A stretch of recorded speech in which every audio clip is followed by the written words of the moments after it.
Bom dia.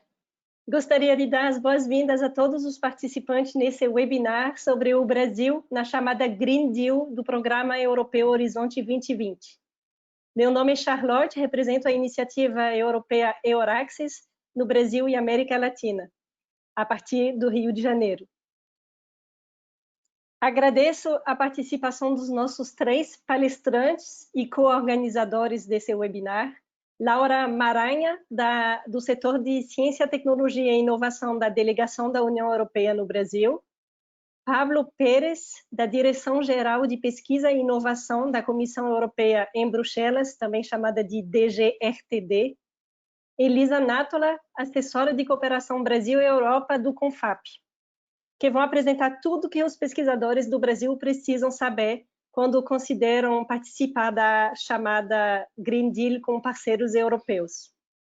Teremos uma sessão de perguntas após cada bloco de conteúdo. Suas perguntas deverão ser enviadas por escrito na parte dedicada do GoToWebinar.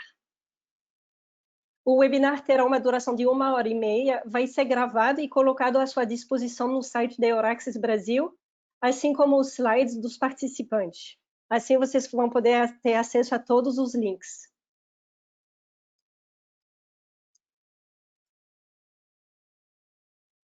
Sem mais tardar, eu gostaria de dar a palavra a Laura Maranha para uma introdução à chamada Green Deal do Horizonte 2020.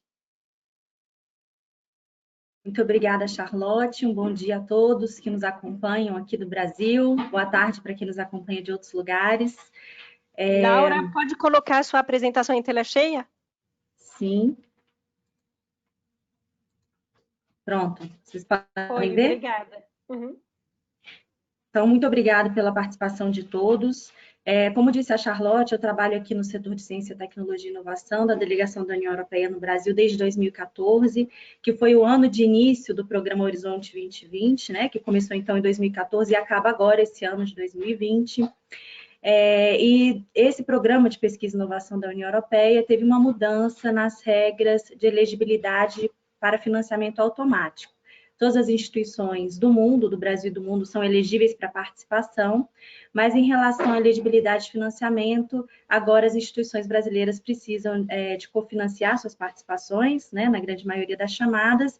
E também nós temos aqui hoje a participação da Elisa Nátola, como disse a Charlotte, que é assessora para a cooperação com a União Europeia no CONFAP, que vai falar um pouco sobre os mecanismos de cofinanciamento. Então, acredito que a maioria de vocês que hoje participam aqui do webinar já conhecem um pouco o programa.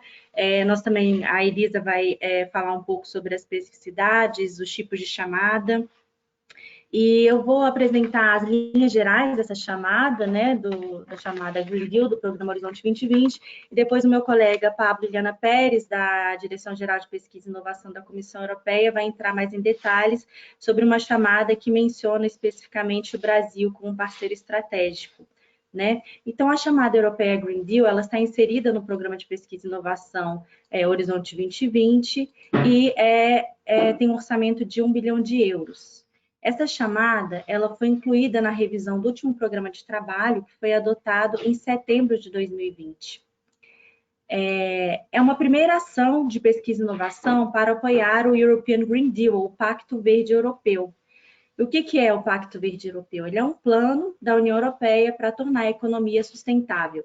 A ideia é transformar os desafios climáticos e ambientais em oportunidades e fazer uma transição justa e inclusiva para todos. Aqui nesse slide é possível entender melhor o conceito do European Green Deal e, assim, como essa chamada do Horizonte 2020 foi estruturada, né? Ajuda a gente a compreender a lógica da chamada e os seus fundamentos. Então, nós temos alguns objetivos gerais do European Green Deal, que é um conjunto de políticas profundamente transformadoras que integra a sustentabilidade em todas as políticas da União Europeia e financia a transição sem deixar ninguém para trás, ou seja, uma transição inclusiva e justa. Alguns objetivos específicos também que eu acho importante mencionar para que vocês compreendam como os tópicos da chamada foram desenvolvidos, é aumentar a ambição da União Europeia em matéria de clima para 2020 e 2050, fornecer energia limpa, acessível e segura, mobilizar a indústria para uma economia limpa e circular, construir e renovar de forma eficiente em termos de energia e recursos, uma ambição de poluição zero para um ambiente livre de tóxicos, da fazenda à mesa, ou farm to fork, né, um sistema alimentar justo, saudável e ecologicamente correto, e acelerar a mudança para uma mobilidade sustentável e inteligente. Como foi feita a preparação dessa chamada? Ela foi amplamente cocriada na comissão, em consulta com os Estados-membros da União Europeia e também com países associados ao Programa Horizonte 2020, que são 16, por meio dos comitês de programa entre fevereiro e junho de 2020. Também tivemos feedback das partes interessadas com uma pesquisa online, que foi feita uma por cada área da chamada, ficou aberta durante 16 dias, já com os textos preliminares dos tópicos da chamada Green Deal. Recebeu-se um total de quase 6.000 participações à pesquisa, que demonstra o apoio claro da comunidade científica quanto à relevância dos tópicos que estão sendo propostos. Sobre a estrutura, os objetivos e características, a chamada contém 10 áreas. 8 refletem os eixos principais do Green Deal, do European Green Deal, e são complementadas por 2 áreas horizontais, que é o fortalecimento do conhecimento e a capacitação dos cidadãos. A chamada ela se difere de outras chamadas do Horizonte 2020, porque ela visa produzir resultados visíveis para os cidadãos em um período de tempo mais curto, ou seja, ela vai se concentrar em tecnologias e um estado de desenvolvimento mais maduro, que podem trazer resultados tangíveis em um prazo de mais ou menos de 4 a 6 anos. Assim, o foco são em ações de inovação e demonstração, né? Depois a Elisa vai detalhar um pouco os tipos de ações que a gente tem no Programa Horizonte 2020, mas também ações de pesquisa e inovação e ações de coordenação e apoio também estão incluídas nessa chamada. Então, essa aqui é a estrutura da chamada. Nós temos aqui as 8 áreas em linha com os eixos do European Green Deal, e dentro de cada área nós temos a quantidade de tópicos de chamadas, e temos aqui embaixo também as áreas transversais. Então, a área 1, Increasing Climate Ambition, 2, Clean, Affordable and Secure Energy, 3, Industry for a Clean and Circular Economy, 4, Energy and Resource Efficient Buildings, 5, Sustainable and Smart Mobility, 6, Farm to Fork, 7, Ecosystems and Biodiversity, 8, Zero Pollution, Toxic Free Environment, e as áreas transversais, Strengthening Our Knowledge in Support to the European Green Deal e Empowering Citizens. O cronograma da chamada, então, ela foi publicada no dia 18 de setembro, no dia 22 de setembro a chamada foi aberta, no dia 26 de janeiro de 2021, janeiro do próximo ano, é o prazo para a submissão das propostas. A avaliação vai acontecer entre março e junho do ano que vem, e a assinatura dos contratos é esperada entre outubro e dezembro. Aqui, depois, como disse a Charlotte, as apresentações vão ficar disponíveis no site, e tem 2 links, um que é para o portal do Programa Horizonte 2020, onde vocês podem ter acesso a todos os editais, e esse segundo link é uma sessão informativa que aconteceu no Research Innovation Days, que foi organizado pela Direção-Geral de Pesquisa e Inovação da Comissão Europeia em setembro. Muito obrigada pela atenção de vocês, espero que seja proveitoso. Obrigada. Muito obrigada, Laura. Agora vamos ver mais em detalhes alguns tópicos no âmbito da chamada Green Deal, começando com a chamada Prevenção e Combate a Incêndios Florestais, que menciona especificamente a participação de instituições brasileiras e sul-americanas. Pablo, a palavra é sua. Muito obrigado pelo convite, muito obrigado pela participação. Voy a presentar en español. Entiendo que los organizadores me han pedido que presenten mejor en español que en inglés. Estoy disponible para cualquier pregunta en cualquier idioma. Espero que están viendo ustedes bien la presentación.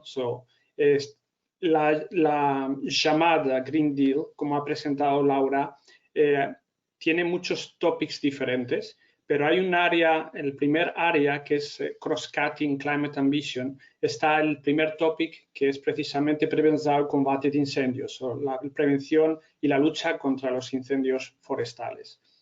Es importante porque es un área que, como veremos, afecta a muchos distintos aspectos del Green Deal, y también es muy importante porque tiene una dimensión internacional, y en este topic estamos animando expresamente la colaboración internacional, en particular con países como Brasil. Primero presentaré lo que es la perspectiva desde la Unión Europea de la problemática de los incendios forestales.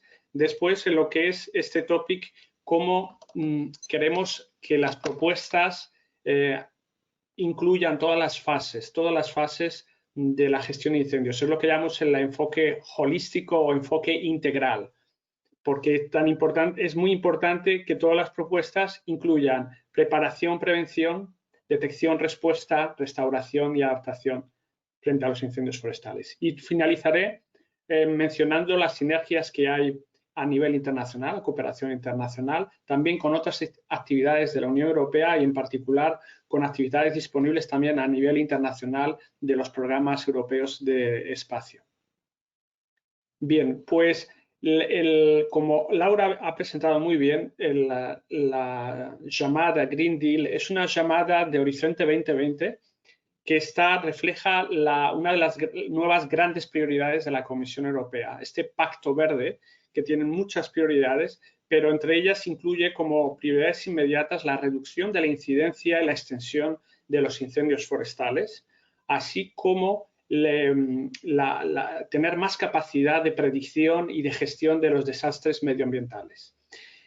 El problema, por supuesto, primero de todo, es un problema de seguridad de los ciudadanos. Vemos cada vez más ciudadanos que sufren directa o indirectamente de los impactos de los incendios forestales cada año más. Vemos víctimas o personas que sufren secuelas después de incendios forestales. También vemos daños económicos cada vez más.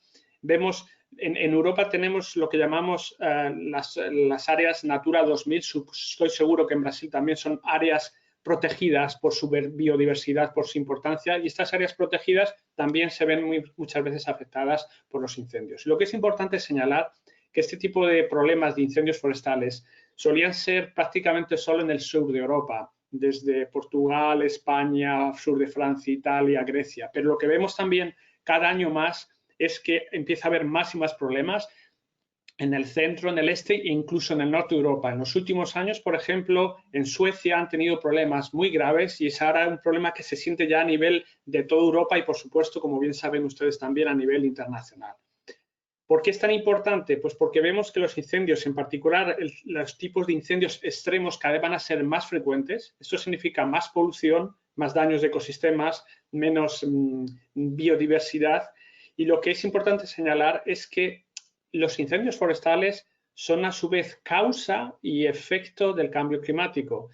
Es impresionante cuando uno ve en los últimos años la cantidad de emisiones de los incendios forestales. Es uno de los grandes contribuidores a los gases de efecto invernadero. Y además está luego el problema de la reducción de la absorción de los sumideros de carbono que están también dañados después de los incendios en cierta medida. Por lo tanto, es causa, incluso es doble o incluso triple causa cuando vemos también incendios en ciertas altitudes y latitudes que no solían ser el caso antes, como por ejemplo pasa ahora en las zonas cercanas ya al subártico. Y lo que vemos también, claro, que el cambio climático en sí afecta también a la frecuencia y a la intensidad de los incendios, junto con malos usos forestales, malos usos del terreno y cambios demográficos. Todo esto es un ciclo que, por ejemplo, ven en la gráfica inferior derecha, es un estudio dependiendo de lo que el calentamiento medio al año está previsto en los escenarios, cómo van a aumentar el número de días con riesgo de incendio o con peligro de incendio alto o extremo. Y vemos que es un peligro en el sur, pero también está cada vez afectando a más y más áreas. Y estoy seguro que también otras áreas del mundo, seguramente en Brasil, tienen problemas parecidos a lo que son las predicciones al futuro. ¿Cuál es el enfoque de este topic del Green Deal? Pues el objetivo fundamental es acelerar, integrar, adaptar y demostrarlo sobre el terreno, on the field, ¿no? Queremos que no sean ya resultados de proyectos pasados que estén archivados y nos dicen. Queremos realmente que la investigación e innovación dé soluciones integrales que se puedan de alguna manera desplegar a todos los niveles, a nivel local, regional, nacional, europeo e internacional. Y por eso es tan importante la cooperación internacional. Por supuesto, haciendo el mejor uso de los datos, de las tecnologías y los servicios que ya existen y muy importante, involucrar a todos los actores y comunidades. Es importante, incluyendo, por supuesto, a los ciudadanos. Es algo fundamental en estos proyectos. Queremos ver que todos los usuarios están involucrados, que no sean solo, digamos, investigadores o actores tecnológicos. Queremos que realmente para que haya impacto también las autoridades locales y todos aquellos que pueden contribuir a la prevención y a la lucha de los incendios. Por eso el enfoque general es, por una parte, investigación, demostración y despliegue de los medios innovadores y los métodos, pero esto integrado con todo lo que son los aspectos medioambientales, climáticos, de salud, de seguridad, culturales, socioeconómicos, y todo ello con la parte de gobernanza, como estaba mencionando, y con la inclusión de los ciudadanos y de las autoridades para llevarlo, adaptarlo al terreno y demostrarlo. Un aspecto quizá al fondo, al final de esta transparencia, ven que hablamos del contexto, hablamos contextos, various European contexts. ¿Qué queremos decir aquí? Como pueden ver en el texto de la convocatoria, lógicamente hay muchos tipos distintos de contextos geográficos, tipos de incendios. En Europa, por ejemplo, hay ciertos incendios que son más en zonas montañosas, alpinas. Otros son relacionados cerca de la costa, como trágicos incendios que hemos visto en Grecia. Otros se pueden dar en zonas de islas. Otros se pueden dar en zonas no tanto de bosque, sino de matorral, lo que llaman pit fire. Dependiendo de la zona, queremos que las propuestas también vean los distintos casos y también muestren soluciones para los distintos casos y haya demostraciones en distintos tipos de terrenos y con distintos tipos de fuego. No me cansaré en repetir lo importante que es que las propuestas integren todas las fases. Esta transparencia muestra de alguna manera lo que es el aspecto integral, desde la prevención, preparación, pasando por la respuesta, por lo que es la detección, la supresión, la extinción de los incendios y después también, por supuesto, la adaptación y restauración. Y estas son las fases, las hemos agrupado en 3 fases, pero las propuestas tienen que incluir actividades de cada una de las fases. Los objetivos generales de las propuestas son objetivos aspiracionales, si podemos decirlo así, para el 2030.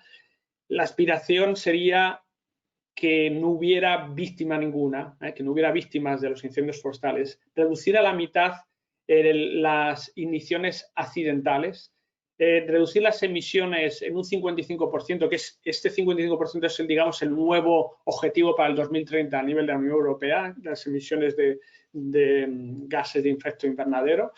Y hablamos también de aquí como objetivo el controlar cualquier tipo de incendio que puede ser nocivo o extremo en menos de 24 horas. Y hablamos de control y no extinción porque sabemos que en algunos casos puede ser preferible tener un incendio controlado antes que extinguirlo muy pronto. Ha habido casos en algunas zonas donde la extinción demasiado temprana de incendios ha facilitado que se acumule carga de combustible, que luego ha sido peor, de hecho. Por lo tanto, hablamos aquí de control. Otros objetivos que planteamos es la reducción a la mitad en las pérdidas en los edificios, el intentar tener también una reducción del 90% en cuanto a lo que es el aseguramiento de los incendios, la reducción a la mitad, o sea, el tener más resiliencia, más áreas resilientes al fuego, sobre todo lo que son las áreas protegidas de biodiversidad, Natura 2000, en el caso de Europa. Y también nos gustaría ver un incremento de un 25% en la superficie tratada con lo que llamamos fuegos prescritos, fuegos controlados, que es una de las maneras de controlar la carga de combustible que puede ser también eficaz si está, por supuesto, propiamente preparada y se lleva a cabo de acuerdo a unos estándares. Para incrementar el impacto, de nuevo, lo que creemos es que esos resultados que se demuestren en los proyectos, aquellos que sean más prometedores, se puedan desplegar después por aquellos que tienen la capacidad. Y eso, por eso es tan importante de integrarlo con las unidades de adaptación al cambio climático y desastre a nivel nacional. También a nivel europeo, ustedes sabrán, tenemos a nivel europeo lo que llamamos el mecanismo de protección civil de la Unión, que ahora se llama RescEU, donde hay medios adicionales a nivel de la Unión Europea que se complementan con los medios nacionales cuando a nivel nacional no se puede, y entonces también a veces se ofrece a nivel internacional. Me consta que, por ejemplo, ha habido ayuda en Sudamérica, creo que fue en Chile cuando hubo unos incendios muy extremos, que hubo también cooperación europea a través de este mecanismo. Y, por supuesto, hay otro tipo de centros de respuesta a emergencias y queremos precisamente pues, que los proyectos den soluciones que se puedan utilizar después. También a nivel internacional, la importancia de estándares internacionales para facilitar la interoperabilidad e incluso también seguir en las indicaciones del marco de Sendai de las Naciones Unidas. De nuevo, para ello, cooperación internacional muy importante. Este topic tiene, digamos, dos subtopics. El grueso del presupuesto, el presupuesto total para este topic son 75 millones de euros. 75 millones de euros que en reais brasileiros son 500 millones de reais. Entonces, la gran parte es, por supuesto, para las actividades de innovación, para avanzar y aplicar la investigación e innovación en estos terrenos de demostración. Y es, de nuevo, importante, estos proyectos tienen que abarcar todas las fases. Y una pequeña parte del presupuesto lo hemos reservado por una acción de coordinación y apoyo que debería ayudar a que precisamente se disemine, se divulguen las mejores prácticas, se conecte con otros posibles actores. Es una manera de complementar y de ayudar a integrar los proyectos que puedan surgir. Si pueden ver en las acciones de innovación, estamos hablando que esperamos indicativamente que cada acción puede ser del orden de 15 a 20 millones de euros. Estas son acciones muy grandes que normalmente tienen muchos actores. Para aquellos que están familiarizados con los proyectos europeos, nuestra condición mínima, lo que es la formación de los consorcios, a parceria mínima es tres participantes de distintos países europeos, mas essa é a condição mínima. Depois se põe todos otros participantes. Pero en este caso, lógicamente, 15-20 millones por acción significan consorcios, parcerías muy grandes y, por supuesto, esperamos ver participantes internacionales en particular con todas las capacidades y experiencia que hay en Brasil también. Ahora voy a ir fase por fase mencionando algunas de las actividades posibles que se pueden incluir. Lo que esperamos ver es que los proponentes incluyan algunas de estas actividades u otras, pero por supuesto tienen que demostrar por qué incluyen esas actividades, con qué impacto y sobre todo es importante demostrar el impacto. En la primera fase de prevención y de preparación hay ejemplos, por ejemplo, relacionados con lo que es el estudio de las causas raíces, la raíz de por qué ocurren estos incendios, que muchas veces están relacionados con elementos socioeconómicos. Esto es importante analizarlo e incluso demográficos. Importante también tener lo que es la gestión de lo que llamamos la carga de combustible, ¿no? La Sustainable Fuel Management, la biomasa, tanto en terrenos públicos como en terrenos privados. El acceso a los índices de riesgo de incendio y a las advertencias. Esto también es otro de los elementos. Si somos capaces de incrementar el acceso a este tipo de advertencias que ya existen en parte, pues será un valor añadido. En la cultura común en cuanto a la prevención de riesgos y preparación, que puede significar, por ejemplo, ir más todavía a escuelas. Sabemos que en Brasil hay algunas iniciativas interesantes, ¿no? De cómo hacer que la población esté más informada y tengan mayor conciencia para prevenir y evitar incendios. También lo que es la parte de la construcción de infraestructura, cómo hacerlo que sea más resiliente en el caso de riesgo de incendios. Todo esto son ejemplos. El ejemplo también de cómo entender mejor la relación entre las emisiones de contaminación y del humo, por ejemplo, los incendios y la salud.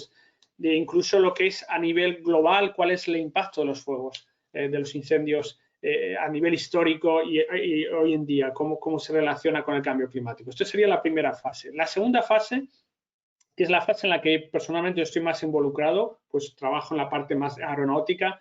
Queremos ver realmente medios que se desplieguen de una manera mucho más eficiente. Sabemos que hay tecnologías que se aplican, por ejemplo, en el mundo aeroespacial, en la parte incluso no civil, que permiten hacer muchas actividades. Sin embargo, en el nivel de incendios hay muchas limitaciones. Por ejemplo, para lo que son las actividades aéreas de lucha contra los incendios por la noche. Si son tripulados, sigue habiendo muchas limitaciones y eso es una pena. Entonces, hoy en día hay capacidades que se podrían mejorar y se podría quizá llegar incluso a operar por la noche. Y estoy hablando no solo del caso de drones, que ya se está empezando para detección, sino para incluso el caso de supresión e extinción, para ayudar. Eso sería un ejemplo. Hay distintos tipos de medios aéreos. Vemos también nuevas capacidades, no solo satélites, sino pseudosatélites que pueden ayudar también a la detección. Estamos hablando también de utilizar nuevos tipos de helicópteros o de aviones, o utilizar aviones que son para otros propósitos, pero se pueden adaptar para la lucha contra los incendios. Hay mucho que se puede aplicar en este tipo de proyectos. Por supuesto, otra palabra clave aquí es la coordinación entre los bomberos, los que luchan contra los incendios sobre el terreno, los vehículos tripulados o no tripulados en la tierra o en el aire, en todos los tipos de condiciones, cómo optimizar la localización, incluso más automatización en estos casos. Puede ser otro ejemplo de actividades que se pueden incluir en esta fase. Un aspecto que también es crucial y desgraciadamente ha habido bastantes víctimas por la mala predicción de la propagación de los incendios. Si fuéramos capaces de desarrollar sistemas que en un tiempo casi real y con alta fidelidad nos dijeran cómo evoluciona el fuego y el humo, podríamos de alguna manera gestionar mejor todas las fuerzas que están desplegadas luchando contra los incendios y evitar víctimas entre los bomberos. Otro aspecto fundamental, por supuesto, es lo que es la gestión de los incidentes, incluyendo lo que es la comunicación, no solo entre todos los que operan contra los incendios, sino también en cuanto a la población, cómo alertarlos mejor, cómo recibir sus informaciones. Vemos en los social media, vemos cada vez más cómo se puede digamos, recibir información adicional, y nos dicen en la lucha contra incendios que muchas veces cuando la población que está dispersa avisa rápidamente de lo que está pasando, es una ayuda adicional. ¿Cómo integrar eso en lo que es el sistema de coordinación de la lucha contra incendios? Bien. Otros ejemplos, por supuesto, van lo que es la parte de evacuación y, por supuesto, la parte también de lo que es la formación de lo que son las flotas, tanto en el aire como en terrenos, con simuladores, porque vemos que las condiciones de los incendios están siendo cada vez más graves. ¿Cómo simular eso mejor para que estén mejor preparados y estén más seguros? Bueno, estos son ejemplos de distintas actividades de esta fase B, que es la fase de detección y de respuesta. Y la fase C, la restauración y adaptación, pues hay también una serie de actividades que van desde lo que es medidas estructurales para el tratamiento de la carga de combustibles, a lo que es la restauración con la vegetación y, por supuesto, teniendo en cuenta el cambio climático, puede ser que haya que repoblar con distinto tipo de árboles a lo que había antes, porque puede ser que si repoblamos con el mismo tipo de árboles no estén ya también adaptados con el cambio climático que vemos que está llegando. Esos son los aspectos también, por supuesto, la parte del marco legal a nivel europeo y a nivel internacional, cómo podemos mejorar los sistemas también de gobernanza. Decía que hay una pequeña acción de apoyo que lo que intenta es conectar mejor con distintos instrumentos, incluso a nivel internacional, por ejemplo, preparar recomendaciones para facilitar la asistencia internacional. Y me gustaría precisamente resaltar la colaboración internacional. Hemos puesto directamente en la propuesta, en el texto de la convocatoria que se anima a ver cooperación internacional. Hemos puesto multilateral porque creemos que si distintos países cooperan juntos tenemos mayores resultados y, por supuesto, Brasil y Sudamérica están mencionados expresamente. Esto es una gráfica del mes de julio mostrando los fuegos de Copérnico, los fuegos que había entonces. Para ir terminando, me quedan ya solo unas pocas transparencias. Quería darles algunas pistas. Primero de todo, por supuesto, tenemos que ir más allá del estado del arte. Hay una publicación de la Comisión Europea, que aquí tienen ustedes el link y verán muchos de los proyectos que se han hecho en las últimas décadas a nivel de la Unión Europea, muy útiles y pueden ser útiles también para aquellos que quieran colaborar, contactar con esos proyectos y da una idea del tipo de actividades que se han hecho en todas las fases que hemos mencionado. Por supuesto, es importantísimo demostrar que uno va más allá y cooperar con las distintas iniciativas. Y cuando hablamos de distintas iniciativas, ya para finalizar, dos transparencias. Recordar que a nivel europeo hay unos programas que están disponibles porque ofrecen datos y servicios que son a una calidad a nivel mundial, que son abiertos y son gratuitos. Estos son Galileo y Copérnicus. En el caso de Galileo tiene aquí distinta información. Resaltar también que tiene la parte de gestión y de advertencias de emergencias y para lo que es las búsquedas y evacuación. Y ahí tiene un link con todos los detalles de proyectos que han hecho con los que pueden contactar y pueden utilizarlos fácilmente. Ya saben que Galileo cada vez está con más satélites y más capacidades y les animamos a utilizarlo. Y, por supuesto, Copérnicus para la observación de la Tierra, con distinta información. He puesto aquí una gráfica precisamente de ayer en la que muestra los incendios ahora mismo en curso y también parte de los riesgos que puede haber de incendios. Es muy útil tanto tipo de vegetación, de riesgos de incendios, temperaturas. Hay distintos servicios disponibles y queremos que las propuestas utilicen estos medios y también sean capaces en el futuro de proveer quizá nuevos servicios para Copérnicus. Con esto acabamos los 20 minutos exacto. Pues muchísimas gracias, mucho obrigado. Estamos à disposição a vossa disposição. Muito obrigado. Graças. Muito obrigada, Pablo. A sua apresentação, sem dúvidas, despertou muito interesse e você vai receber muitas perguntas depois da apresentação da Elisa Nátola, que eu gostaria de convidar agora para suas considerações gerais sobre duas áreas relevantes para o Brasil, Farm to Fork e restaurando a biodiversidade e os serviços ecossistêmicos. Obrigada, Elisa. A palavra é sua. Muito obrigada. Vou compartilhar minha tela um segundinho. Perfeito, obrigada. Ah, voltou.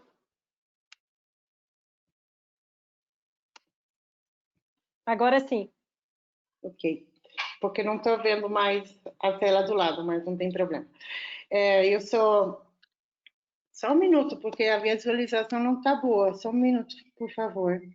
A gente está visualizando perfeitamente, mas pode colocar do jeito que for mais confortável. Agora, nós estamos vendo bem. Agora melhorou para mim.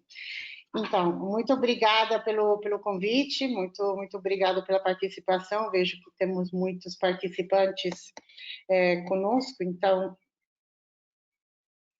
eu perdi a tela. Nós também. Sorry. Tudo bem. Tudo bem. Voltou, perfeito. Ah, saiu de novo. Obrigada com a tecnologia. Então, eu sou Elisa Nátola, sou assessora de cooperação do CONFAP. O CONFAP é o Conselho Nacional das Fundações Estaduais de Amparo à Pesquisa, que é o conselho brasileiro que reúne todas as fundações estaduais, todas as 26 fundações estaduais de amparo à pesquisa do país. E vou apresentar um pouco mais em detalhe como o CONFAP participa e apoia essa chamada como outras chamadas junto com a União Europeia, mas primeiramente vou dar continuidade na apresentação de algumas das chamadas do Green Deal, sem entrar nos detalhes dado pelo colega da Comissão Europeia, enquanto não tenho assim um conhecimento profundo das chamadas, mas para dar uma apresentação geral de dois temas e duas chamadas que são também de grande relevância para o Brasil. Também essas chamadas têm abertura para a cooperação internacional e temos certeza que muitas entidades brasileiras podem contribuir bastante participando junto com parceiros europeus.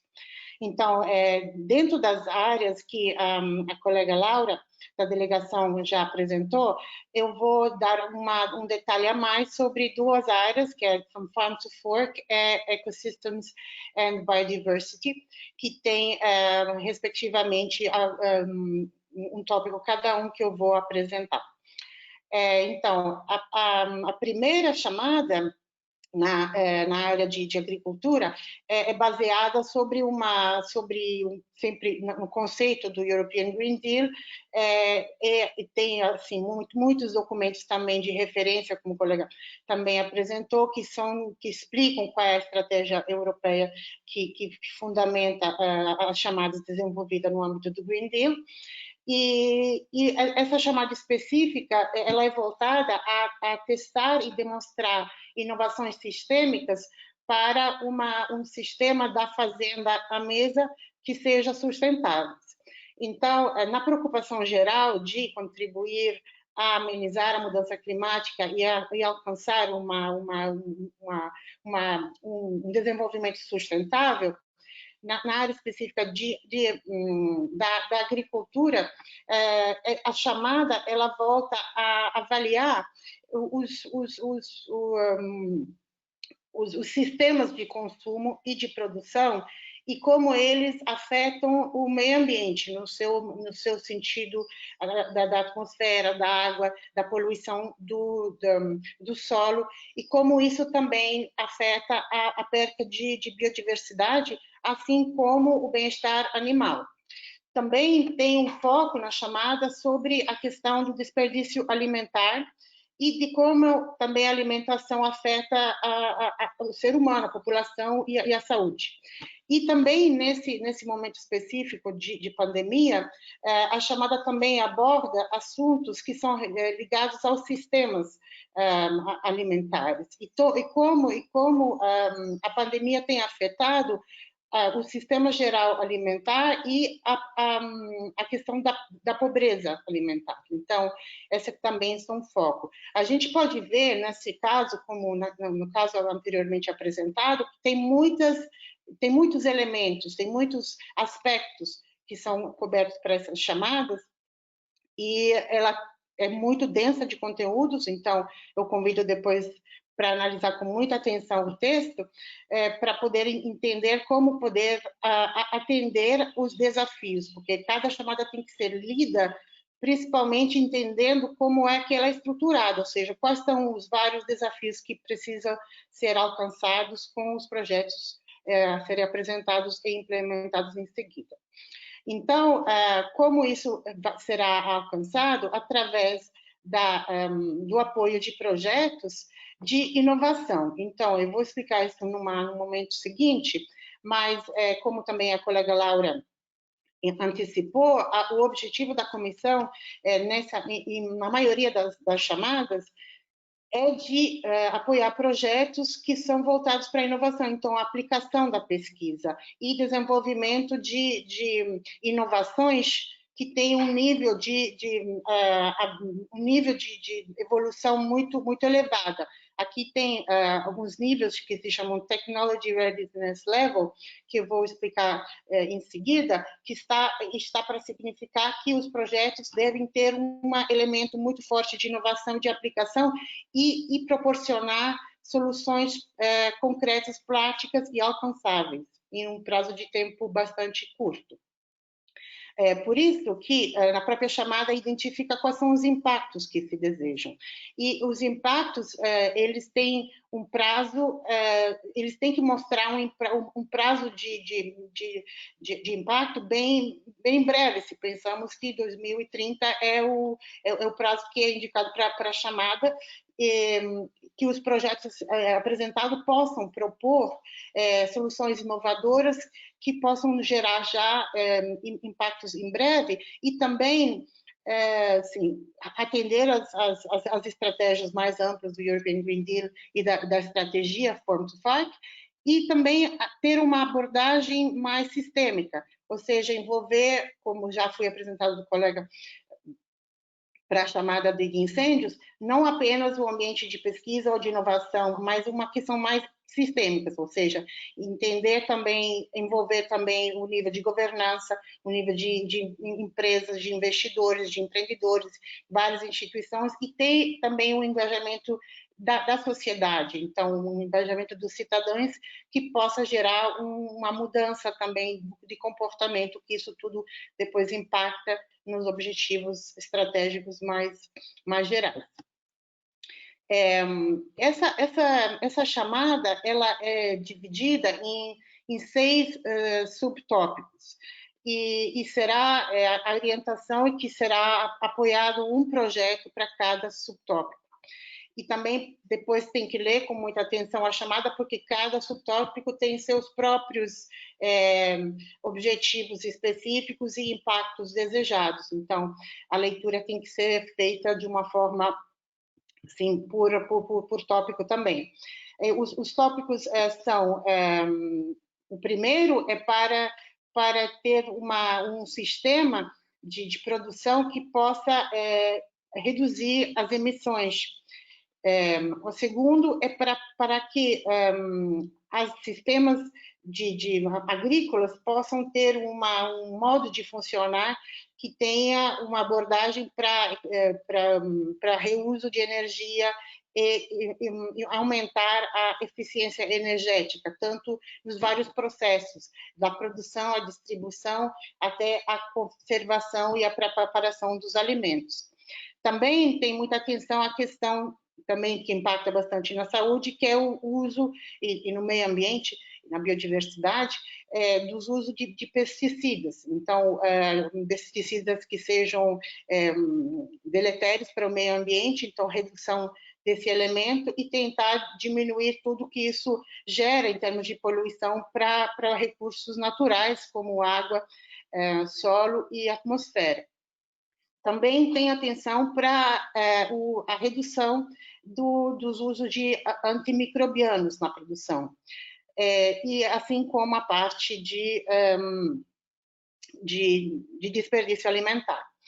E também a parte referente à saúde. Então, a gente vê que os objetivos gerais das chamadas também estão divididos e detalhados nos seus subtópicos.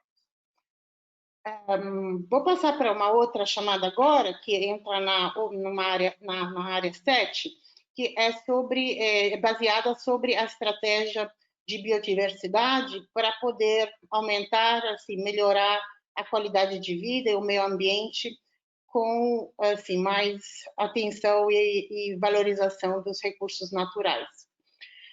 Aqui também a chamada ela é dividida nessas mesmas nesses mesmos partes, né? Primeiramente, quais são os desafios. Então, a chamada é para a restauração da biodiversidade dos sistemas ecossistêmicos, dos serviços ecossistêmicos. E o objetivo geral da chamada é baseado em o que é que precisa valorizar, então, no ecossistema a ser preservado e restaurado. Então, a questão sempre dos recursos aquáticos, dos recursos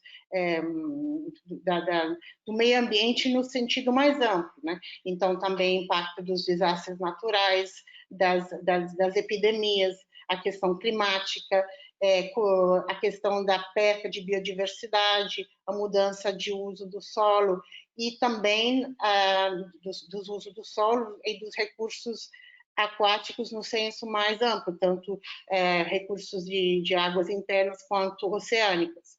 E a preservação das florestas também aqui é uma prioridade. E também o conceito das soluções baseadas na natureza, ou seja, como a natureza pode ser uma aliada para encontrar soluções que possam ser sustentáveis no manejo, na gestão do meio ambiente e na vida cotidiana. E a promoção da bioeconomia. Então, aqui também vemos que tem objetivos bem amplos e que são depois especificados mais em detalhe na chamada. Aqui também se trata de ações de inovação, então sempre um tipo de projetos que possam já chegar, não é pesquisa básica, é pesquisa já aplicada, então propor opções de demonstração para poder implementar ações de restauração dos ecossistemas.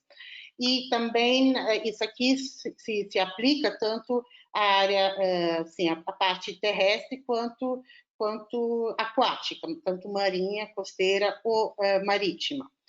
e também envolver nesse processo tanto a parte, assim, a sociedade quanto a parte de governança, né? E tem a parte muito, assim, tem um foco também no envolvimento das comunidades em todo esse processo. O tipo de impacto desejado, aqui também se pretende demonstrar de forma tangível os resultados até 2024, então muito mais breve em termos de tempo, em termos de restauração de ecossistemas, e vários outros elementos, por exemplo, a redução de emissões e a efetiva recuperação de áreas degradadas e dos seus ecossistemas. Aqui também, até para o próprio tipo de chamada, que é para projetos de inovação, se incentivam parcerias públicos-privadas, assim como o envolvimento de comunidades, com particular atenção às regiões mais vulneráveis, às comunidades mais vulneráveis, também trabalhando no conceito da resiliência, que eu acho que é um conceito que hoje em dia é quanto mais importante também, porque sabemos que a pandemia afeta tantas esferas, também a parte ambiental. Eu fiz uma apresentação bem rápida e eu queria dizer que as chamadas têm sempre uma representante na Comissão Europeia que cuida, que é o policy officer responsável, assim como temos aqui a presença do colega Pérez. É importante saber que para cada chamada tem na Comissão Europeia alguém que possa dar orientações específicas e é especificamente assim especializado em orientar sobre detalhes técnicos.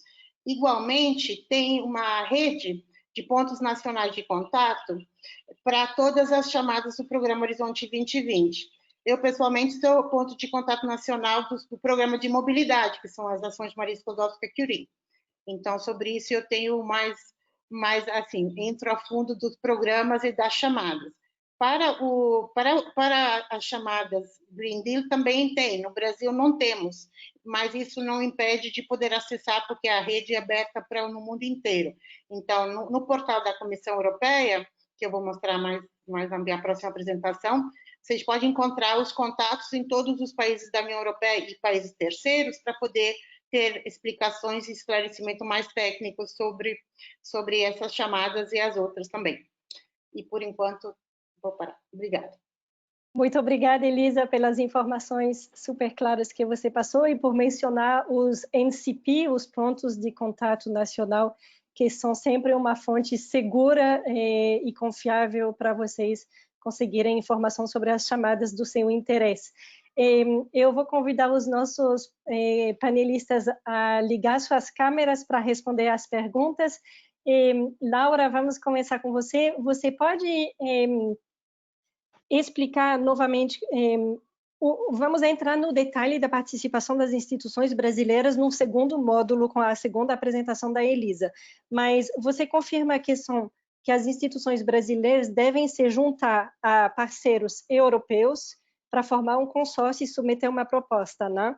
Essa proposta deve ser escrita em inglês ou pode ser escrita em português? E essas instituições europeias, elas são instituições de pesquisa ou são empresas? Podem ser as duas? Certo, obrigada, Charlotte, pela pergunta, e também agradeço a participante por essa pergunta, que é muito pertinente. Exatamente, então essas chamadas, né, nós temos dentro do Programa Horizonte 2020 algumas chamadas que são para pesquisadores, para mobilidade, como disse a Elisa, mas em geral as chamadas elas necessitam a formação de um consórcio, como o Pablo bem disse, com pelo menos 3 países europeus, né, porque é uma regra que no início dos programas europeus de pesquisa e inovação visava promover essa integração dos países europeus. Então, geralmente, no consórcio hoje a gente tem muito mais do que 3 países europeus, mas também podemos ter a participação de países de todo o mundo, inclusive esperamos participação brasileira. Em relação a financiamento, nós tivemos algumas chamadas do programa onde a participação brasileira foi financiada, no caso de pesquisa sobre Zika, no caso de pesquisa marinha, pois teve um acordo para isso, mais especificamente no caso dessa chamada, as instituições brasileiras, que sim, podem ser instituições de pesquisa, podem ser empresas, enfim, é um programa aberto a todas as instituições e pesquisadores do mundo, né? Então, no caso específico dessa chamada, é importante ter o cofinanciamento, né, da participação brasileira, o financiamento é necessário para a participação brasileira dentro do consórcio, e como a Charlotte bem disse, sobre isso a Elisa vai dar mais detalhes. A gente tem uma parceria muito frutífera com o CONFAP, com todas as fundações de amparo à pesquisa, com o CNPq, então, nos últimos anos a gente pôde desenvolver alguns mecanismos que têm ajudado muito no financiamento das participações brasileiras no programa. Não sei se eu respondi tudo. Muito obrigada. E sobre a língua para escrever as candidaturas? Sim, obrigada, Charlotte. Sim, os editais são em inglês, como é um programa aberto ao mundo, é um programa internacional, então os editais estão em inglês e as propostas devem ser escritas em inglês também. Obrigada. Perfeito, obrigado, Laura. Vou passar aqui para uma pergunta para o Pablo. Pablo, em relação à chamada de prevenção de incêndios florestais, esses incêndios, eles têm que ser estudos acerca de incêndios na Europa ou os projetos podem ser focados no Brasil com colaboração de instituições europeias? Como que funciona essa colaboração e o local de onde o estudo tem que ser desenvolvido?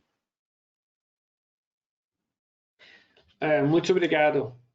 É possível os estudos de casos do Brasil, mas é importante que as consequências são também aplicáveis a outros países como a Europa. Aprender mutuamente dos casos, das práticas de diferentes países.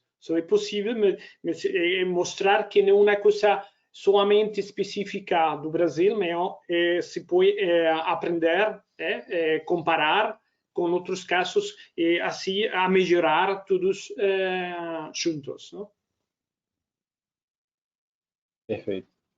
Laura, o Reino Unido continua participando dessa chamada? Sim, continua participando, né? Acho que o Pablo também talvez possa até me ajudar com essa pergunta.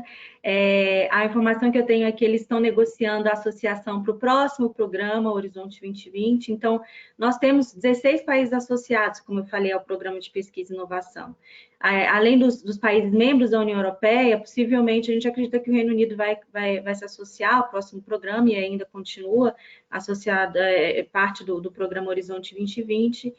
Como exemplo de países associados que não são países membros da União Europeia, nós temos Noruega, Suíça, Israel, enfim, vários países. Então, sim, mas se o Pablo tiver alguma informação para complementar, eu agradeço. E confirmar, isso é uma parte de Horizonte 2020. As regras são de Horizonte 2020. Se continua as mesmas regras. Perfeito. A discussão agora é pelo futuro programa Horizonte Europa, né? Essa é uma chamada do Horizonte 2020, sim. Perfeito. Uma pergunta aqui que eu acho que pode ser o Pablo falando e a Laura complementando também, se existe algum suporte da Comissão Europeia na construção dos consórcios. Acho que a Elisa mencionou os NCPs, que são esses pontos de contato tão úteis nesse sentido, mas se vocês quiserem falar um pouco mais, Elisa também, acho que você vai falar mais sobre isso na sua segunda fala, mas se a Laura ou o Pablo quiserem acrescentar alguma coisa nesse sentido. Sim. Normalmente nós, os funcionários europeus, não podemos involucrar-nos nos detalhes de formação de propostas para independência, mas podemos facilitar a clarificação se uma dúvida geral. Mas para os consórcios, essa rede de pontos nacionais de contato é uma fórmula muito potente de encontrar parceiros. É uma rede de pontos nacionais de contato Também essa publicação de Projects for Policy, esse documento que é mostrado, as minhas transparências, mostra todos os projetos anteriores. É muito útil contactar aos coordenadores. Normalmente, todos os projetos europeus, passados ou em curso, são publicados e se pode contactar aos coordenadores. Isso é muito prático e normalmente é uma recomendação que pode dar aos participantes brasileiros é que quando contatem os parceiros potenciais europeus, recordar que os brasileiros o financiamento é separado, não é concorrência, competição de financiamento europeu. E assim é mais fácil para os coordenadores europeus serem abertos à cooperação, porque não é uma competição se mostram que os parceiros brasileiros, o financiamento que vem do Brasil é uma vantagem, it's an advantage, because just to make it clear, so there is competition between different potential teams, different potential consortia, and of course there is a certain EU-funded budget. But when you are from a country like Brazil, that you are not going to ask for EU funding because you have other sources of funding, please remind this to the coordinator so they see it's an added value because you are not eating up EU funded and you are bringing new experience, different profiles. So that helps them maybe to integrating whatever proposal is in preparation. So I think that could be helpful. So the document I mentioned before could be helpful, the network of national contact points. And then I would say, of course, exploit any contact you already had in your organization, your university, your research center, your company, with European partners. If you already had in the past any collaboration, contact them because they may be also involved already in some preparation of proposals. And of course, this is natural, but it can help as well. So I think these are the different ways.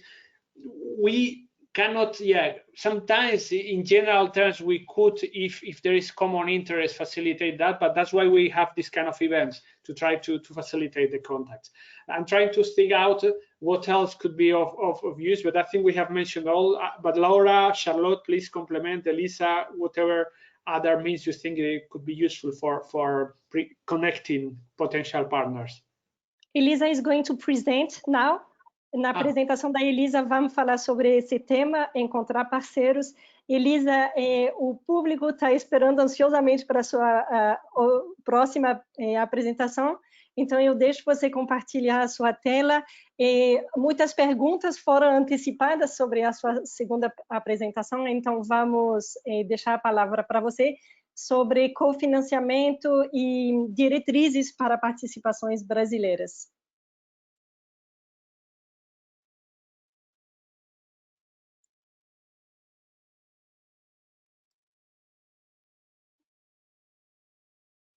Elisa, seu microfone.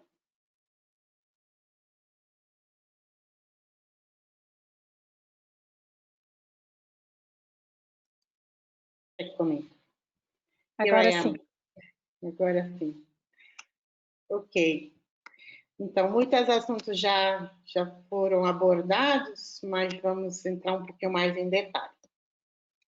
Então, eu vou apresentar como pode ser viabilizada, incentivada, fomentada a participação brasileira dentro dessa chamada, me conectando também com o que o colega Pablo acabou de falar. É importante destacar que, além de ser uma complementação ao consórcio orçamentário em termos de competência, também a gente pode ver nas próprias estatísticas de aprovação de projetos que quando há uma participação internacional importante e quando há cofinanciamento também, a taxa de sucesso dos projetos são mais altas. Então, é um dado importante que pode ser aproveitado para poder aumentar cada vez mais a participação do Brasil nesses temas que são de grande importância para os dois lados e em sentido muito multilateral. e também vou dar algumas dicas práticas para a elaboração de propostas, encontrar parceiros e algumas outras dicas. Sim. Ok.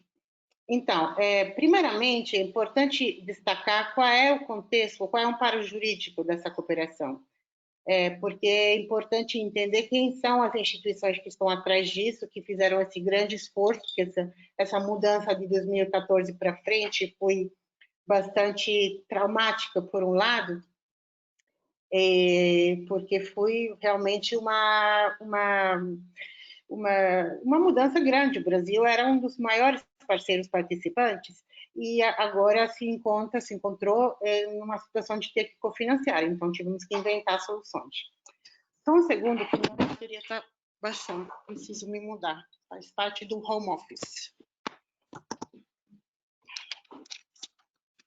Então, temos um principal instrumento jurídico que permite essa cooperação e viabiliza essa, entre outras, que é o Administrative Arrangement, ou arranjo administrativo, que foi assinado entre a Comissão Europeia, o CNPq, o Conselho Nacional de Desenvolvimento Científico e Tecnológico, a FINEP e o CONFAP. E esse acordo tem a finalidade de apoiar projetos colaborativos, como esse do Green Deal, chamados coordenados, como foi feito no passado, e germinação de projetos, que é uma atividade diferente de colocar projetos em contato na modalidade de twinning, chamamos. É importante destacar que esse acordo está em vigor até o final do programa Horizonte 2020, estamos negociando a sua renovação para o Horizonte Europa, então o apoio continuará, provavelmente nas mesmas modalidades, aprimorando na medida do possível. Desculpa, estou com a bateria fraca. Ok. Então, no âmbito dessa modalidade de apoio, no específico dentro da chamada Green Deal, a modalidade que usamos para apoiar é através do apoio a projetos colaborativos. Isso já existe há alguns anos através de um instrumento, uma modalidade que se chama Guidelines, que são orientações que algumas FAPs e o CNPq têm publicado ao longo dos últimos anos, para poder apoiar a participação brasileira em projetos apresentados no contexto do Horizonte 2020, colocando à disposição cofinanciamento.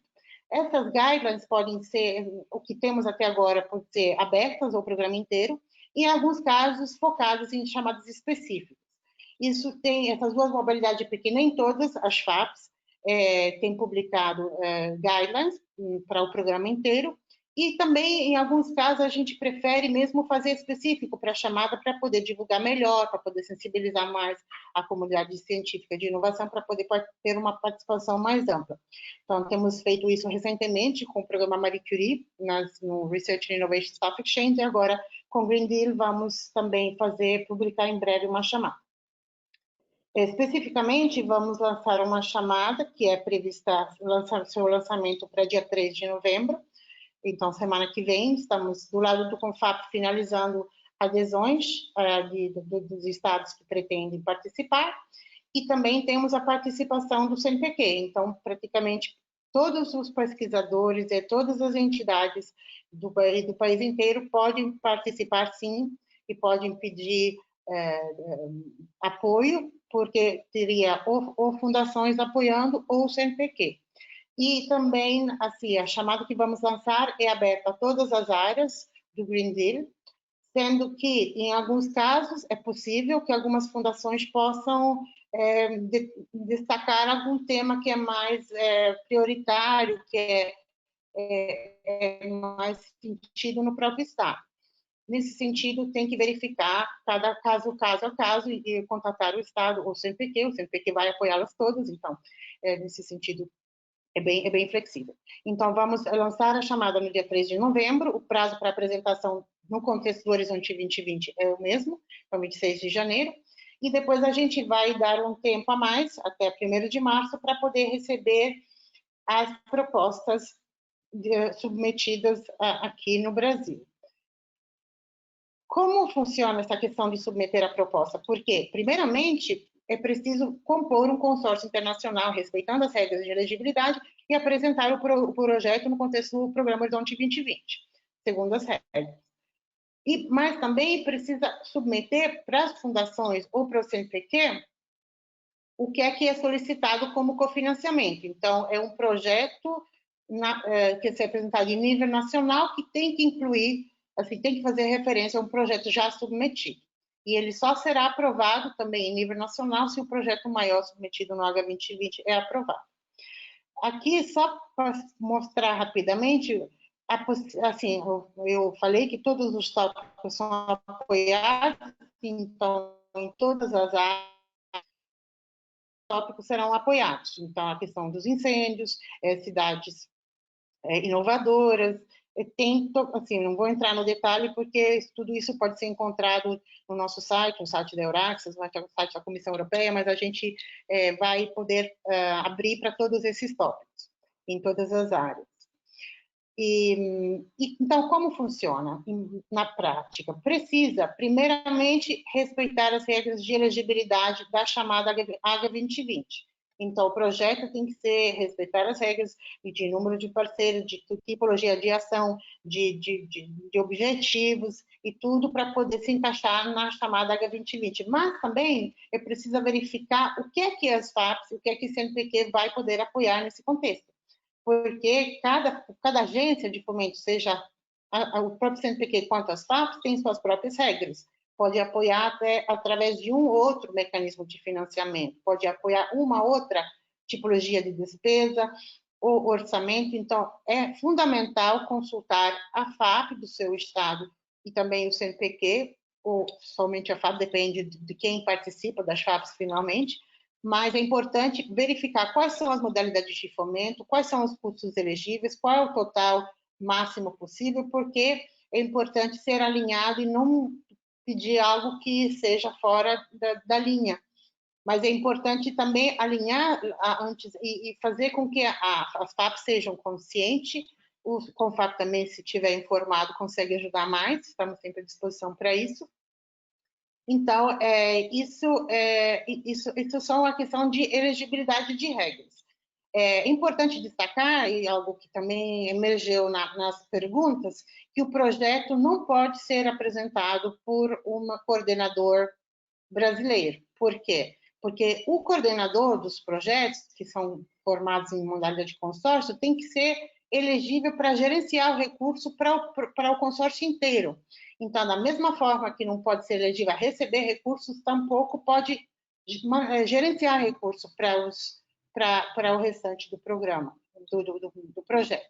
Então, os brasileiros sim podem participar como parceiros do consórcio e, na verdade, deveria ter uma participação quanto mais ativa, tanto na elaboração, na concepção, nas responsabilidades, porque em nível nacional, quando a gente vai avaliar, a gente vai ver também assim, o envolvimento e as responsabilidades que os parceiros brasileiros têm e o impacto que isso vai gerar com benefício tanto para o Estado quanto para o país.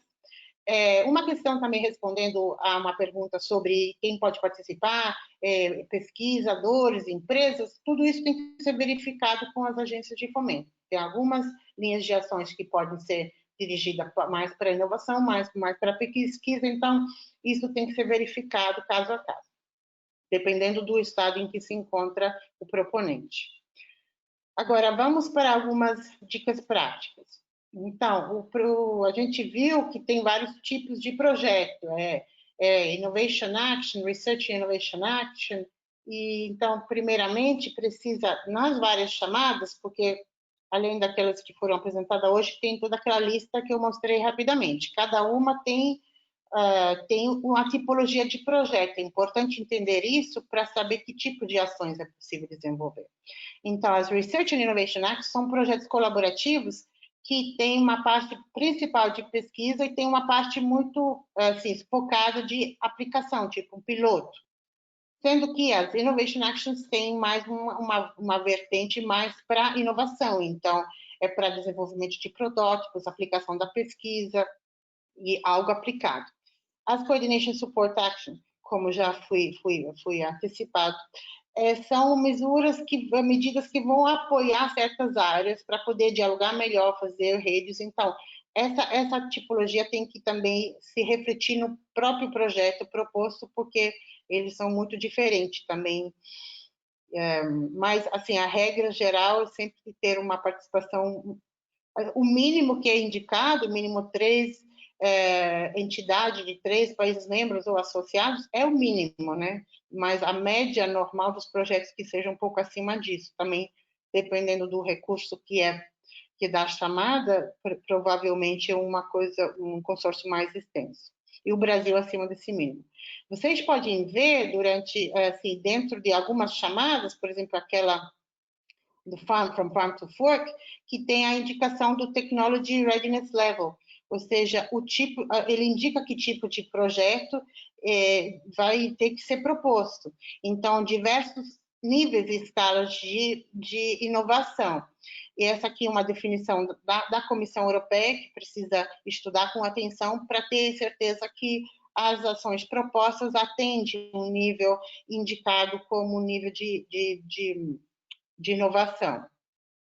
Uma outra questão que tem que ser vista com bastante atenção são os critérios de avaliação. Que os critérios de avaliação é o que tem que guiar o preenchimento o próprio formulário dos projetos é construído com base nos critérios de avaliação. Tem a componente de excelência, a componente de impacto, a componente de implementação. Então, na elaboração da proposta, precisa sempre fazer com que os critérios sejam um espelho, sejam uma orientação para poder elaborar a proposta de forma sucedida. Então, a excelência tem que se refere à claridade do conceito, dos objetivos.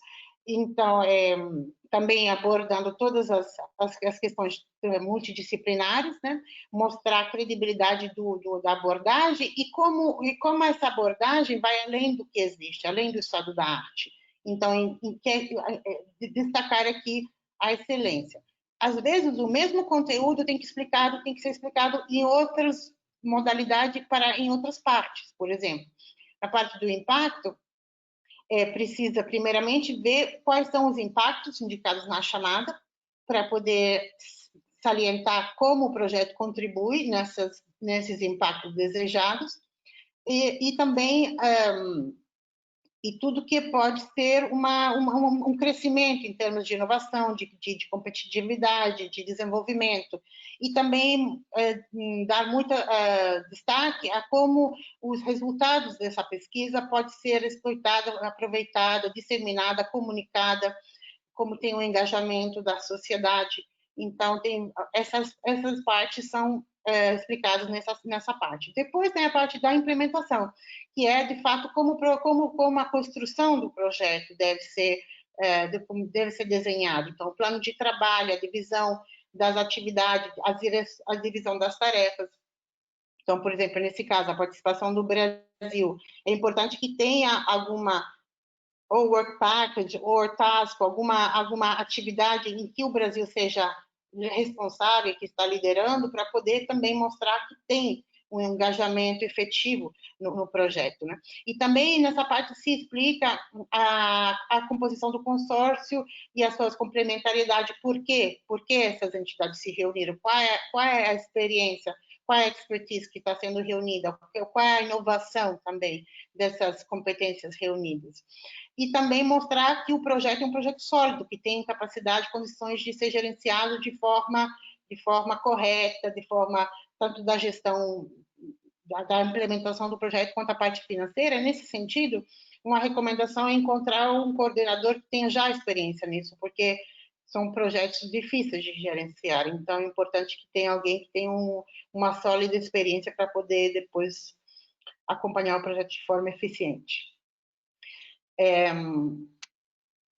Uma orientação geral na descrição dos tópicos, eu passei brevemente por 2, mas todos são construídos numa forma similar, ou seja, tem o desafio geral, o escopo e os impactos. Então, essas 3 caixas, esses 3 blocos, tem que ser vista com muita atenção, com muito detalhe, que cada palavra que está ali fui escolhida e revisada muitas vezes. Então, tem que realmente ler com muita atenção para poder responder depois, na elaboração do projeto, ao que é que se pretende responder como desafio, né, e quais são os objetivos, as prioridades, e quais são os impactos, e como esses impactos possam ser atingidos, e poder quantificar quanto mais possível, para mostrar que isso é sólido, é sustentável. Então, onde encontrar informações, documentos, parceiros, que assim, tem muita informação, agora encontrá-la não é sempre trivial, para quem não tem muita experiência prévia nisso. Primeiramente, a porta de acesso para as informações mais importante de todas é o Funding and Tender Opportunities Portal, que é o portal da Comissão Europeia, que é o portal onde se encontram todas as chamadas e também muitas outras informações, por exemplo, os pontos de contato nacional se encontram também nessa parte, na aba de suporte. Aí, clicando em suporte, pode identificar o programa, o país, encontrar o contato da pessoa que pode dar apoio. Sempre nessa aba se encontram as próprias chamadas. A forma mais fácil de encontrá-las é com o número dela. Pegar o número e colocar filtro por chamada, ou simplesmente abrir a chamada que nós vamos publicar, já tem os links para todas as chamadas, mas também se encontram assim. E sempre dentro desse portal é onde será feita a submissão, sendo que a submissão será feita pelo coordenador, né? O coordenador que vai submeter, mas também as entidades brasileiras precisam se cadastrar, porque precisam ter um código de identificação, que em muitos casos já participaram, que é o Participant Identification Code, e preencher todos os seus dados no portal para depois poder compor o consórcio, mesmo não pleiteando recurso, porque não vai participar pleiteando recurso, mas faz parte do consórcio. E também sempre nessa aba é possível encontrar para cada chamada uma seção para busca de parceiros. Então, pode tanto oferecer buscas quanto encontrar manifestações de interesse já publicadas. Então, aqui já é mais fácil encontrar específico para a chamada. Então, essa é uma orientação. Para a busca de parceiros, também temos algumas outras opções. A primeiríssima opção é o que o colega Pablo falou, que é através de contatos, redes ou projetos já implementados, que a gente já sabe que são atores ativos e de excelência no setor. Mas nem todo mundo tem esse pregresso, então existem algumas plataformas para facilitar esse matchmaking.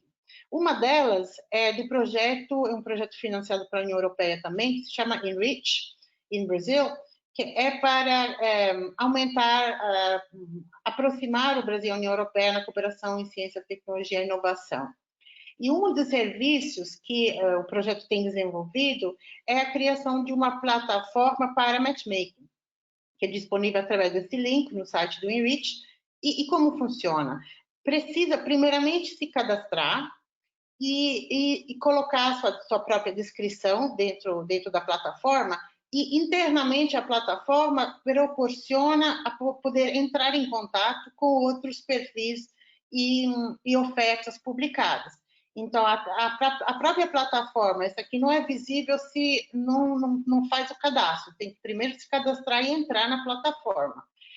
Uma vez entrada na plataforma, é possível trocar mensagem, agendar reuniões, agendar encontros. Então, é uma efetiva plataforma virtual de matchmaking. E já, por exemplo, tem muitas manifestações de interesse publicadas sobre a chamada Green Deal. Então, essa é importante e é uma ferramenta que pode ser muito útil. Uma parecida, que funciona mais ou menos da mesma forma, é uma outra que foi feita também com o apoio do Enterprise Europe Network, que se chama Virtual International Partnering, e ela tem foco temático sobre meio ambiente, energia e economia circular. Então, aqui também pode encontrar muitas ofertas e muitas oportunidades de contato. Na outra também é possível colocar temas, né? Colocar temas prioritários, então encontrar quem também trabalha na mesma área, mas o ideal é tentar se fazer com que seja visível em mais plataformas possível para poder aumentar as chances de interações. E aqui eu termino, esses são meus contatos, se precisar de orientação específica. Assim que publicar a chamada, eu posso dar ajuda para questões mais gerais e orientar para contato específico com as FAPs, assim que tivermos a confirmação de quantos vão participar, mas temos certeza que vai ser uma participação sempre boa. A Confap apoia sempre muito bem todas as chamadas da União Europeia. Então, participem. Muito obrigada, Elisa. Sem dúvida, vai ter muitas participações brasileiras e agradecemos pelas informações que todos compartilharam. Antes de fazer algumas perguntas, responder algumas perguntas, e vocês devem estar vendo a minha tela, espero.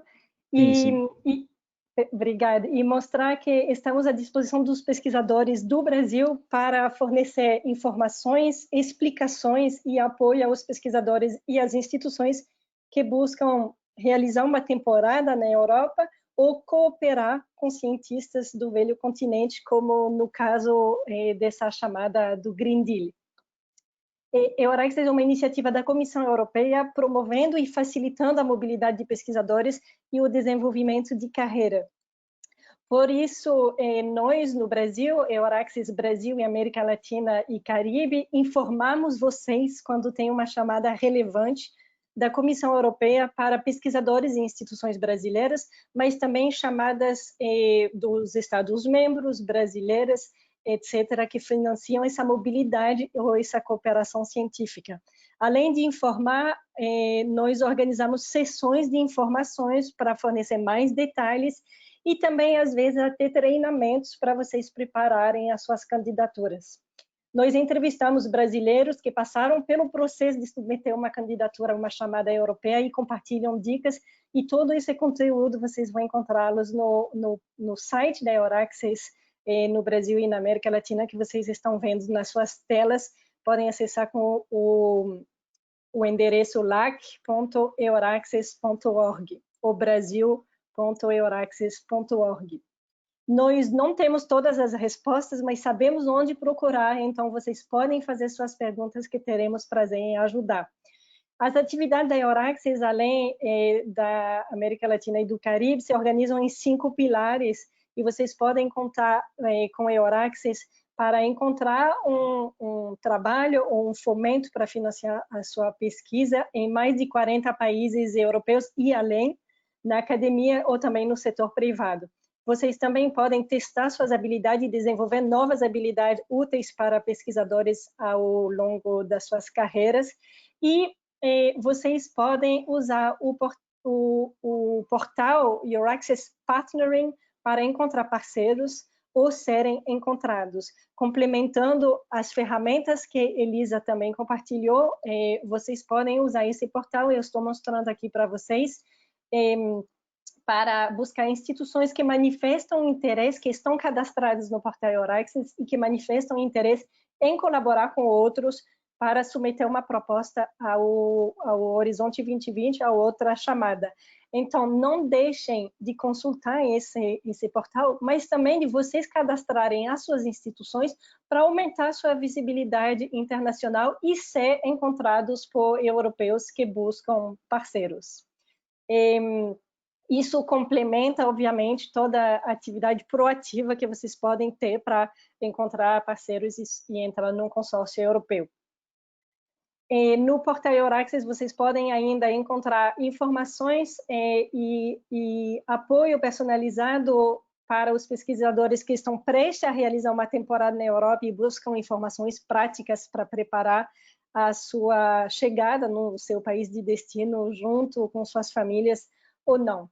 E, finalmente, na parte EURAXES Worldwide, que eu sublinhei aqui, que vocês encontram o nosso site diretamente do Brasil, mas nada que Google também não possa ajudar.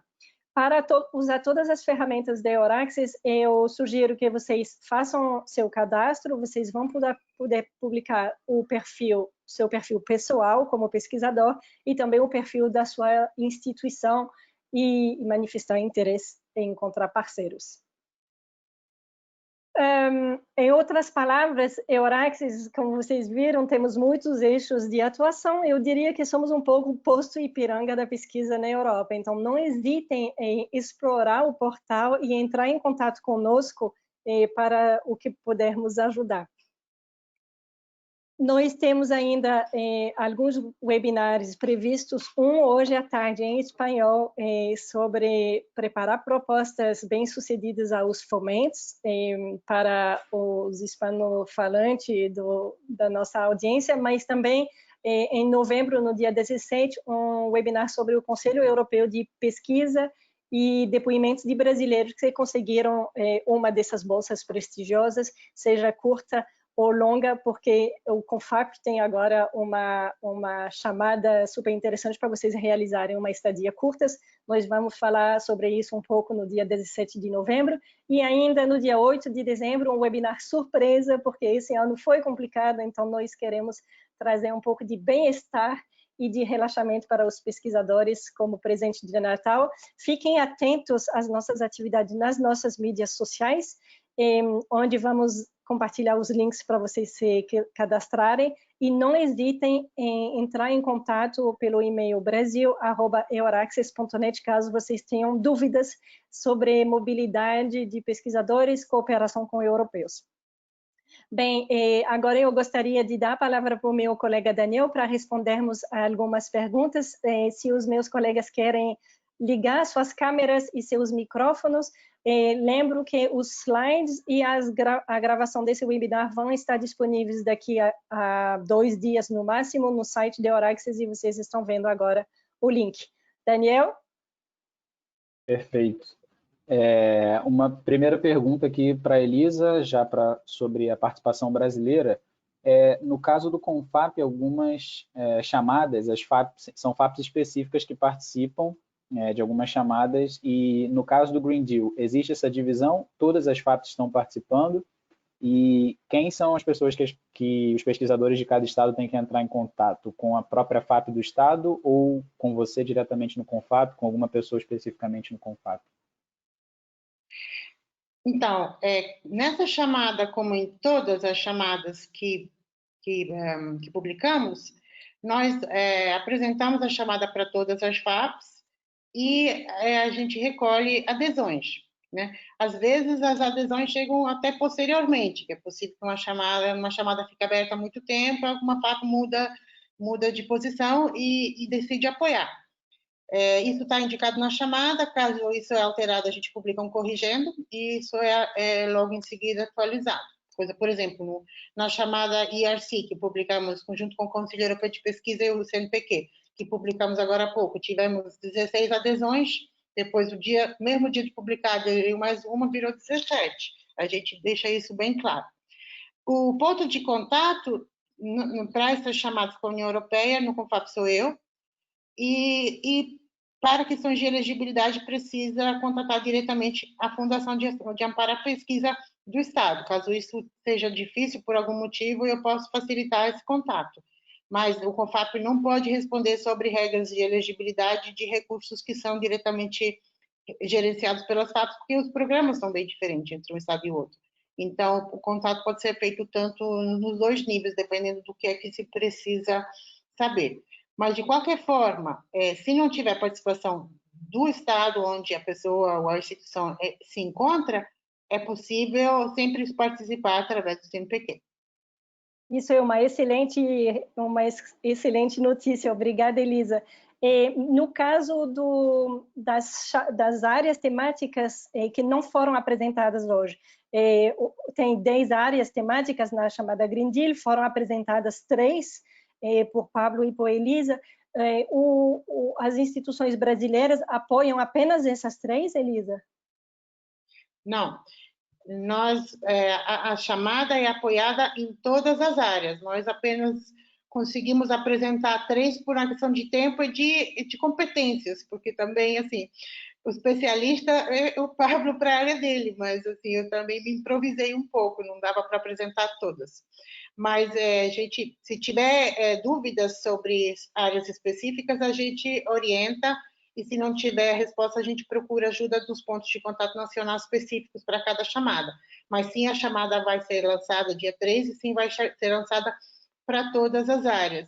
E uma coisa que eu queria destacar também, e que mesmo não tendo uma FAP que apoia, é sempre bem contatá-la, porque talvez ela tenha outras modalidades que pode decidir de apoiar, por exemplo, as guidelines gerais. Algumas FAPs têm aquelas publicadas para o programa inteiro e não decide de não publicar uma específica, ou o contrário. Então, mais caso a caso, eu posso responder e ajudar.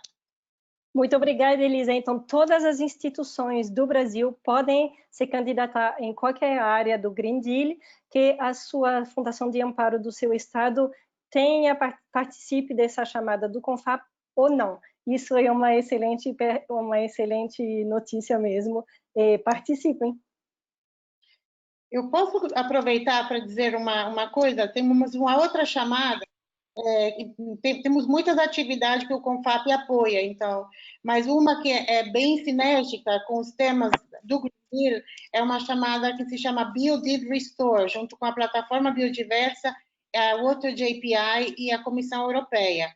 Temos muitas FAPs já participando, um orçamento muito significativo do Brasil, e tem muitas áreas muito assim, relevantes. E a própria plataforma do Biodiversa tem uma ferramenta de partnership específica, e tem um secretariado à disposição, além de muitos países internacionais participando, além dos europeus, do Brasil, mas tem África do Sul, é muito ampla. Então, também é uma oportunidade, e o CONFAP sempre faz uma divulgação muito boa de todas essas oportunidades de chamadas. Então, assim como convido a seguir todas as newsletters e as publicações do Eurax, assim o CONFAP também veicula bem, e a coisa melhor é seguir as redes para a gente estar sempre com boas oportunidades para oferecer. Perfeito. Vou fazer uma pergunta para a Laura, que eu acho que a Elisa vai poder também complementar. Laura, você apresentou as áreas, como a Charlotte falou, são 10 áreas no Green Deal, mas uma pesquisadora aqui, a Jaqueline, perguntou, por exemplo, a pesquisa dela pode se encaixar em diferentes áreas da chamada. Ela precisa escolher uma área específica ou ela pode aplicar com uma proposta que se encaixe em várias áreas da chamada? Acho que é uma pergunta um pouco complexa, mas acho que o Pablo e a Elisa podem me ajudar depois também a responder, a complementar, mas eu acho que dá muito trabalho elaborar uma proposta para o programa. Então, é interessante que leia em detalhes, porque ali na minha apresentação foi só o título das áreas, não entrei em detalhes dos tópicos, depois alguns foram apresentados mais em detalhes, e também, como a Elisa colocou, o Pablo, subtópicos, e cada palavra do edital ela é importante, né? Para realmente perceber qual é aquela que melhor se encaixa, né, de acordo com as competências dela, onde que a expertise dessa pesquisadora pode trazer um valor agregado melhor, porque eu acredito que seja mais interessante focar em uma chamada específica, já que a elaboração dessa proposta é bastante trabalhosa, né? E então acho que acredito que seja mais interessante focar, olhar em detalhes o que cada edital coloca, cada subtópico. E eu não sei se eu respondi a pergunta, mas também se Elisa e Pablo quiserem complementar. Eu acho assim, uma característica geral dessas chamadas é que elas são multidisciplinares e que elas também, de acordo com as áreas transversais, elas buscam muito o envolvimento de todos, né, da sociedade. Também é uma questão importante. Se eu puder complementar? Isso. Assim, é possível participar em mais de um projeto, isso aqui não tem exclusão.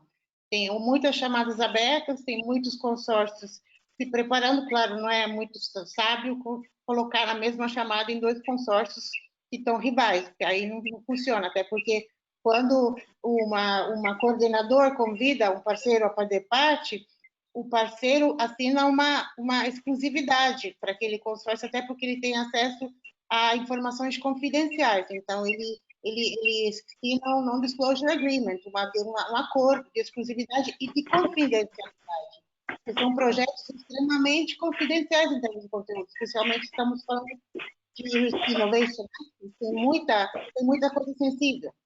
Mas é possível, sim, participar em mais projetos, é trabalhoso, mas, por exemplo, se tiver outra, assim, quem está já elaborando a proposta, tem um convite para participar, eu acho que isso é factível. Possivelmente, as propostas serão muito diferentes, porque são diversos consórcios, são diferentes, a chamada é diferente, os objetivos são diferentes, os impactos são diferentes. Então, no detalhamento específico, principalmente vendo como é composto o consórcio, e as propostas no seu conjunto, provavelmente vai poder se mudar bastante entre uma chamada e outra. Obrigada, Elisa. O som está um pouco poluído, talvez podemos colocar os nossos micrófonos em mute e quando responder uma pergunta, tirar o silencioso. Obrigada. Elisa, justamente sobre a participação dos consórcios e a liderança por instituições brasileiras.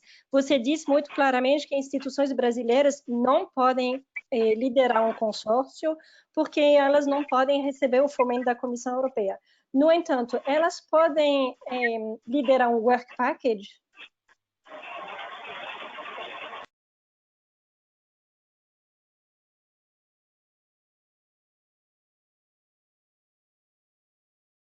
Elisa, você consegue falar agora? Agora sim, agora consigo. Não, pode sim, e aliás, é uma recomendação e em alguns casos é até uma exigência. Vou fazer o exemplo da Fundação de Amparo à Pesquisa do Estado de São Paulo, que publicou as guidelines para apoiar essa participação no programa inteiro, e possivelmente teremos também, quase com certeza teremos também nesse momento, não posso dizer que não está publicado, mas enfim, é importante ver como a Fundação apoia, ou seja, destaca que, para a avaliação que acontece internamente, depois a nível nacional, é preciso mostrar uma liderança em algumas atividades e uma apropriação mesmo, uma participação efetiva, talvez nem necessariamente de um work package, de uma pasta, depende como o projeto é desenhado, mas é importante mostrar que tem uma participação efetiva e que seja mostrado como isso vai impactar o Estado e suas prioridades no tema, né? ou do país no geral, se trata-se também do CNPq.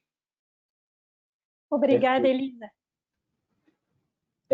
Uma pergunta aqui para o Pablo. Pablo, fique à vontade para responder em espanhol, português, inglês. Você mencionou os valores típicos para cada projeto e isso ser a parte do financiamento da UE. Existe uma contrapartida de fomento brasileira? Há um valor específico em relação a quanto que as instituições de países terceiros têm que contribuir?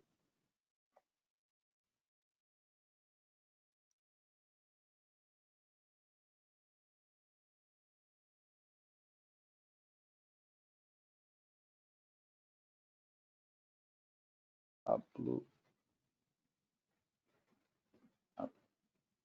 Agora sim. Muito obrigado, porque era silenciado, não podia falar. Muito obrigado pela pergunta. Nós não prescrevimos a quantidade de cofinanciamento. É livre, é aberto. No esse caso, não esperamos que seja a mesma quantidade de cofinanciamento. Será proporcional às atividades dos brasileiros no projetos, mas não é um mínimo ou um máximo. Não. É diferente a outras chamadas, onde era uma chamada mais bilateral, onde era um acordo precedente do mesmo tamanho, não, aqui é mais livre, mais. Para nós, penso que mais recursos que de Brasil melhor, mas não é prescrito. Obrigado pela pergunta. Posso complementar um segundo? Claro. É importante dizer que também o cofinanciamento não necessariamente precisa ser caixa, ser cofinanciamento vivo.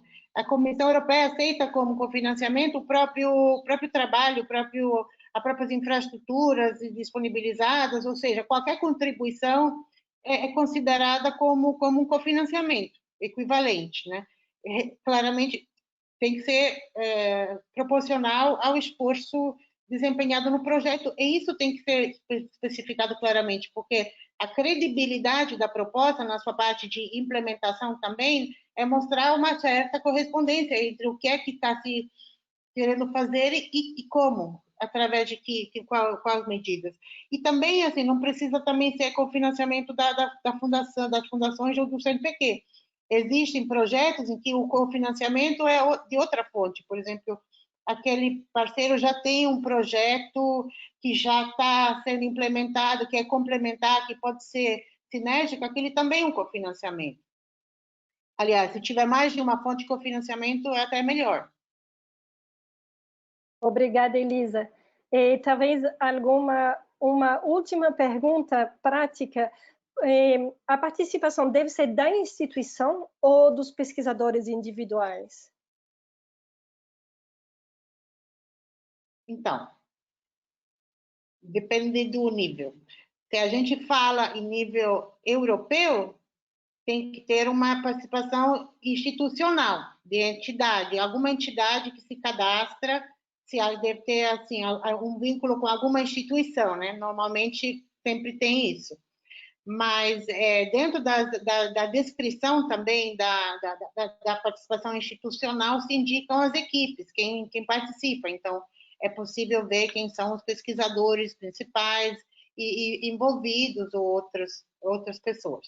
Para as fundações de amparo à pesquisa para o CNPq, tem que ver a regra de quem pode submeter segundo a tipologia de fomento que é oferecida.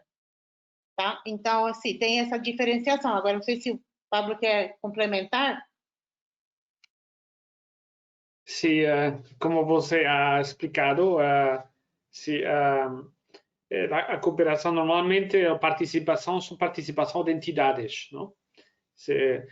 Também é possível que casos se pesquisadores individuais que complementam outros, mas normalmente a base da participação são entidades que legalmente estabelecidas. Essa é a maneira normal dos nossos projetos colaborativos. Obrigada.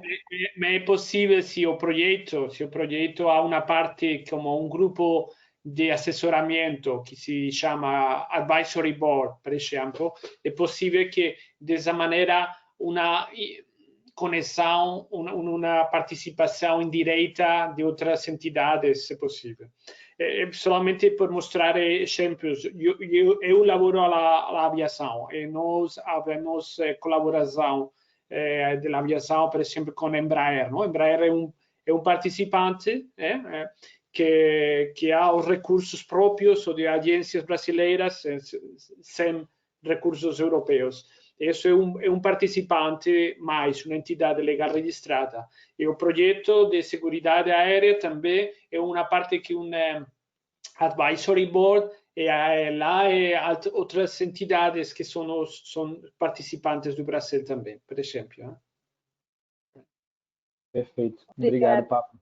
Eu queria fazer uma pergunta mais em relação ao tema, a chamada do Green Deal em si, que é só para ficar mais claro para todos os participantes. A gente sabe que o Green Deal é uma chamada do Horizonte 2020, mas a dúvida é, ela é uma chamada dentro do programa ou é um conjunto de subchamadas com esses temas individuais que a Laura apresentou? Aí, Laura e Pablo, se vocês quiserem comentar sobre como é considerada essa parte do Green Deal.